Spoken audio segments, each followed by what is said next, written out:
안녕하세요. 판도라입니다.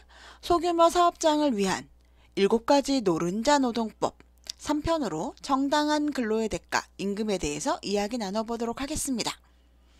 여러분, 우리가 모두 다 월급 받으려고 직장 다니잖아요. 취미생활로 다니시는 분들도 있을까요? 있으면 좋겠지만 저는 아닙니다. 저는 취미생활이 아니라 열심히 먹고 살려고 이지집합건물 회계 컨설팅에서 대표이사로 재직하고 있습니다. 여러분들도 열심히 돈 벌고 계시죠? 자, 임금은 근로기준법 제2조 1항에 임금이란 사용자가 근로의 대가로 근로자에게 임금, 봉급, 그 밖에 어떠한 명칭으로든지 지급하는 일체의 금품을 이야기합니다. 사용자가 근로자에 지급하는 금품, 임금을 주고받는 사람이 근로기준법상 사용자 및 근로자여야 함으로 근로의 대가로 지급되는 금품, 사용자에게 지급 의무가 있어야 하고요. 근로의 제공과 직접적 또는 밀접한 관계가 있어야 합니다. 근로의 대가로 지급된 임금으로 보기 어려운 금품은요. 사용자가 지급하지 않은 금품, 고객이 자의로 지급한 봉사료, 팁 같은 거 있겠죠? 그리고 호의적, 은혜적 금품, 실비 변상으로 지급되는 금품, 실비, 실제로 돈이 드는 거에 대해서 실제 비용에 대해서 변상하는 변상으로 지급되는 금품, 개별 근로자에게 특수하고 우연적인 사정에 의하여 좌우되는 금품, 이런 거는 이제 임금으로 보지 않습니다. 자,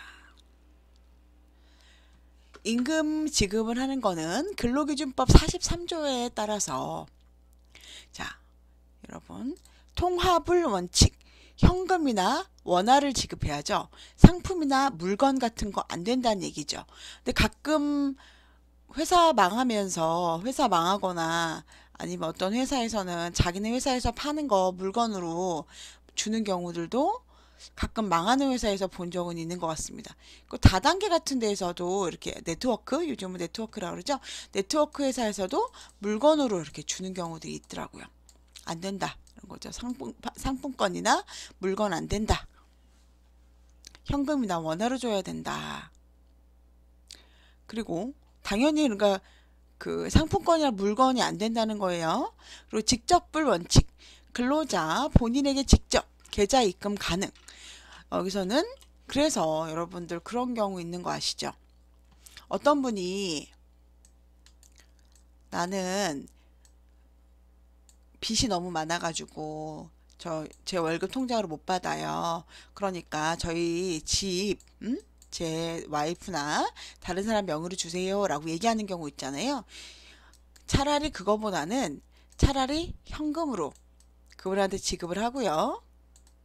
당연히 통장으로 해야 되는데 지금 통장이 안 되는 경우죠.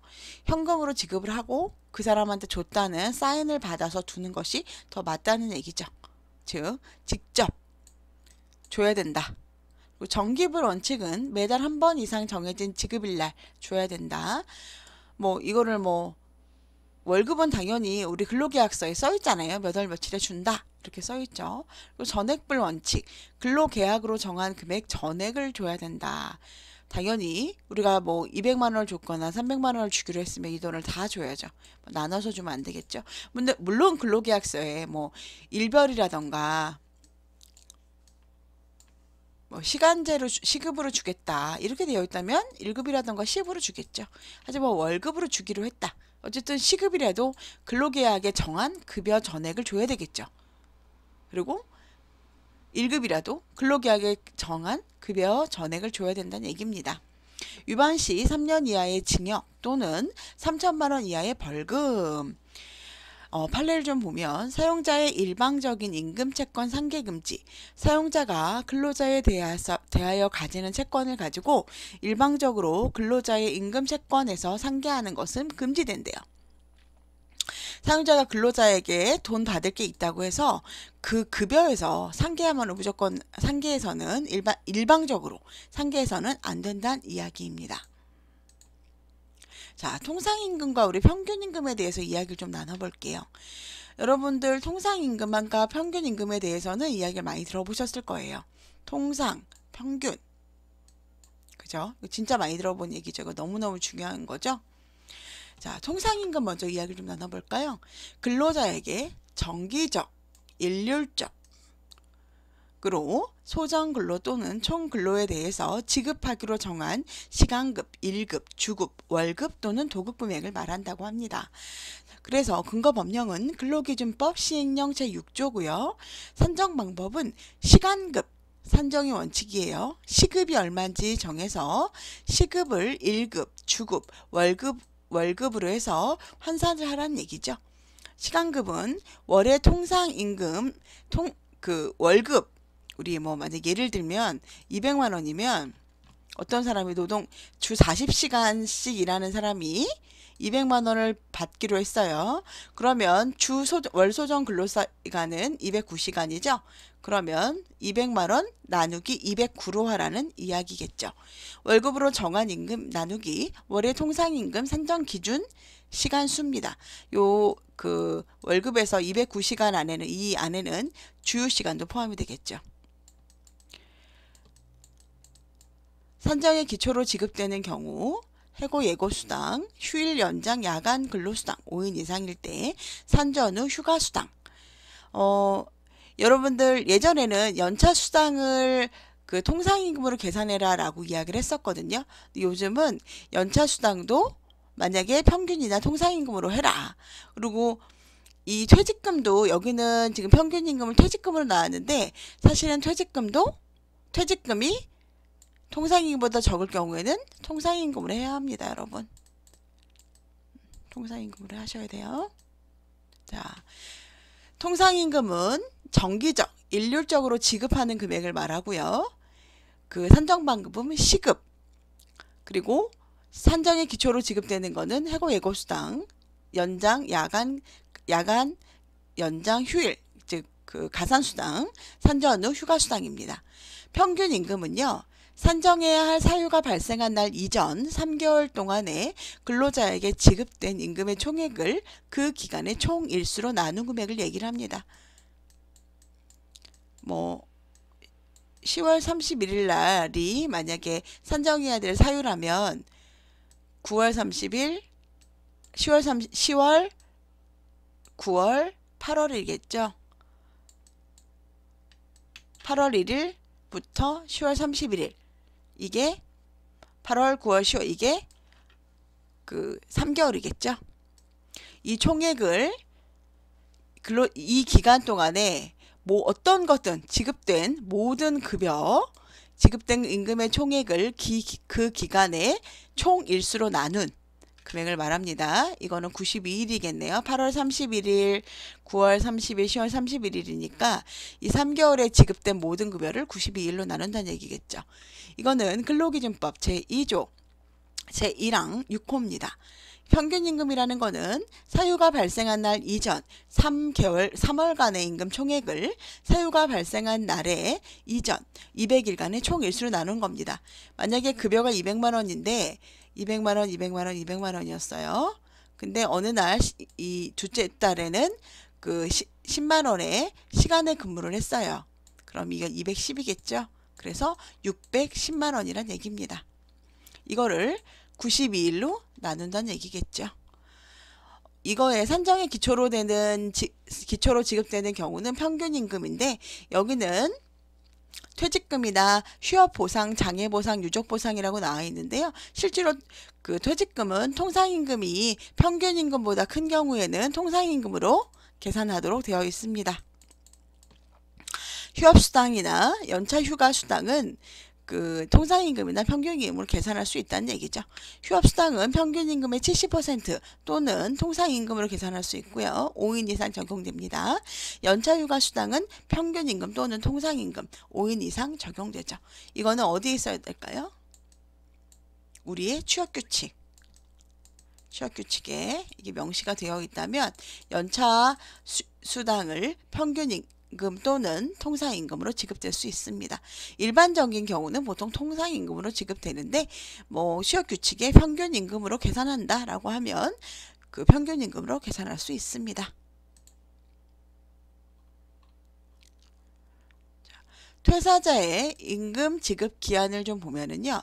근로기준법 제63조에 사용자는 근로자가 사망 또는 퇴직한 경우에 그 지급 사유가 발생할 따일부터 14일 이내에 임금, 보상금, 그 밖에 일체의 금품을 지급해야 한다. 다만 특별한 사정이 있을 경우에는 당사자 사이의 합의에 의하여 기일을 연장할 수 있다. 대상 금품은요. 임금, 상여금, 퇴직금, 재해보상금 등 기타 모든 금품이에요. 여기에 연차 수당도 포함이 됩니다. 연차도 포함돼요.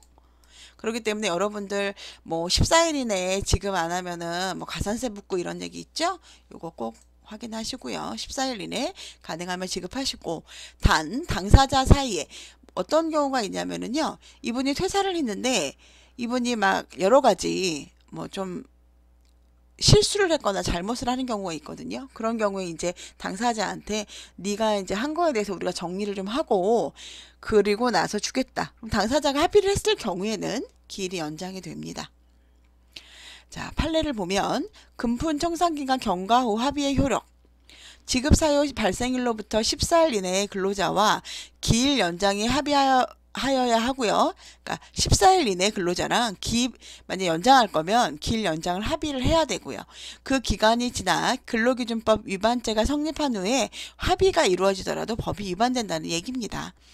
그러니까 14일 전에 우리가 좀 늦게 줄게 라고 하는 건 괜찮은데 14일 지난 다음에 이 사람한테 나 좀 늦게 줘, 미안한데 우리가 급여를 못 줬는데 급여랑 이런 거 좀 나중에 줘도 될까? 뭐 15일 16일이라도 이렇게 얘기를 했다는 거예요.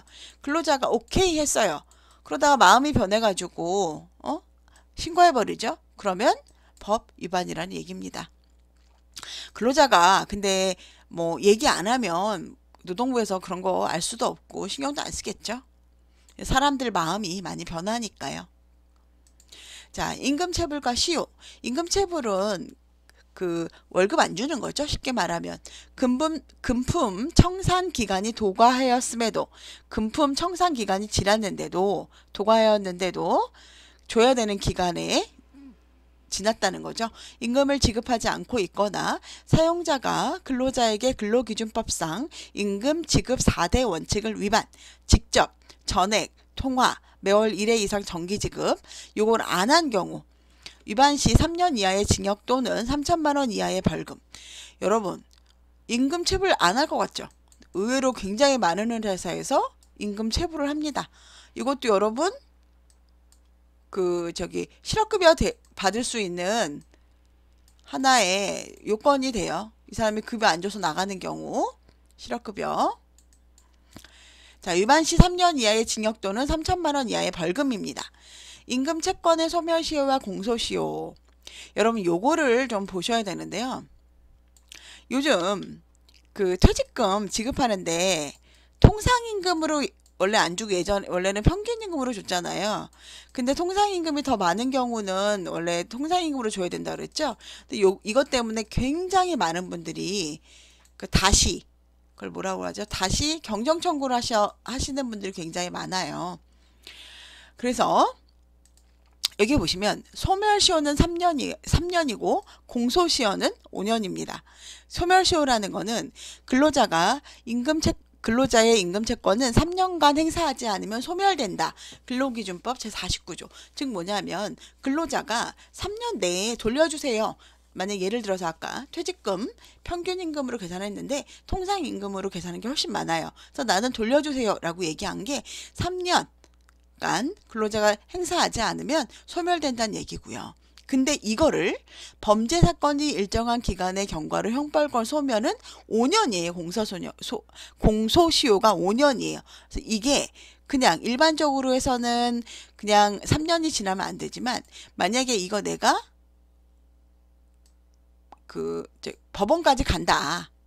그러면 공소시효가 5년이라는 얘기입니다. 그래서 임금의 정기불 지급원칙의 위반은 임금의 정기 지급일로부터 공소시효가 기산되고 금품 청산 위반은 퇴직일로부터 14일이 경과된 날로부터 기산되어 5년 경과되면 처벌될 수 없음. 즉 여러분 어쨌든 5년 안에는 해야 된다는 얘기겠죠.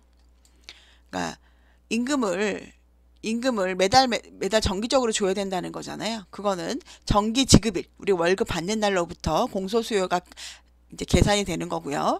금품 청산 위반은 퇴직일로부터 14일이 경과한 날로부터 5년이 경과하면 처벌할 수 없다는 얘기예요.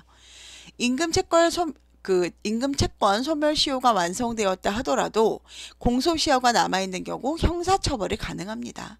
그래서 이게 만약에 이제 그 형사 처벌까지 요청을 하게 되면 받을 수도 있다. 법정까지 가게 되면 이제 금액을 5년까지도 가능하다라는 이야기입니다.